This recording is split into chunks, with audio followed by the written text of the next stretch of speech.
Mga kapuso, sinampahan ng reklamong obstruction of justice ang abogado ni Atong Ang dahil yan sa panunuhol umano ng libu-libong piso para hindi sumipot sa mga pagdinig ng kaso ang ilang kaanak ng mga missing sa Bungero. Kuha ito kamakailan lang sa farm resort ni Atong Ang sa Lipa, Batangas. Ang mga narito'y ilang kaanak ng ilang missing sa Bungero na ipinasyal umano at pinag-overnight doon. Sa litratong kuha sa swimming pool, kasama nila ang abogado ni Atong Ang na si Attorney Caroline Cruz.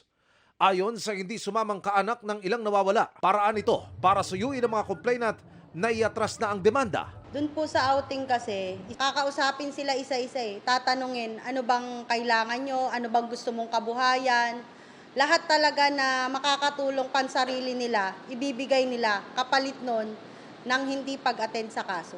Makikita nyo po dito na talagang ginagapang nila yung mga ano namin.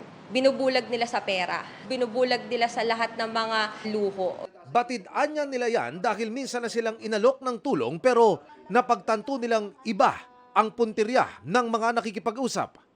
Ito bang tulong na ito ay talagang tulong lang? Kasi kung ganun lang, okay lang. Pero nung time na sasabihin nila na wag nang umattend ng hearing, na pahinain yung kaso, doon ko naisip na Hindi sapat yun para ipagpalit sa hustisya ng mga kaanak namin. Hindi yan ang sagot sa kahirapan. Bukod sa mga outing, may cash bonus din umanong 20 hanggang 50,000 pesos na ibinigay ang company Ang sa ibang kaanak ng mga nawawala na humarap sa press conference noong isang linggo. Sila yung nanawagan ng reinvestigation sa kanilang kaso para siyasatin pa ang papel ng whistleblower na si Dondon Patidongan sa pagkawala ng mga sabungero. Pinag-aaway-away na kami, nahati na kami. Kaya malungkot po. Ang tagumpay po ito is yung side po nila Caroline. Kasi syempre, yun talaga yung play nila dito sa ano na to na iano kami, paghati-hatiin kami, so pagka nahati-hati na kami, nag-away-away kami, so doon na nila ipapasok na hihina na ng hihina yung kaso namin. Panawagan nila sa ibang kaanak, makiisa muli sa kanilang laban. Lilima na lang kami. Sobrang nakakalungkot po. Pero kahit po ganon, tuloy pa rin po ang laban.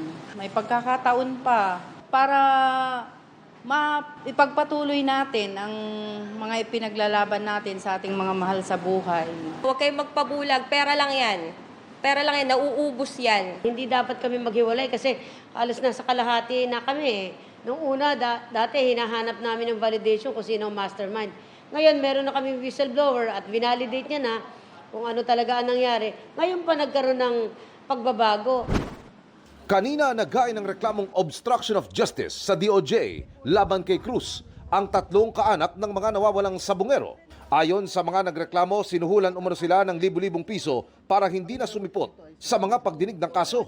Mismong si Caroline Cruz po yung nag-abot sa akin, direct. Una po nun dun sa opisina niya, pangalawa po dun sa Shangri-La. Inabot niya yun sa akin, konting tulong lang daw po. May ilan din silang dating kasamahang complainant na nasa payola umano ni Attorney Cruz. Mula sa orihinal na may 30, 5 na lamang daw ang naglakas loob na maghain ng reklamo. Hindi na po kami napanghihinaan ng loob Bagos lalo pa po kaming lumalakas kasi sila po yung talagang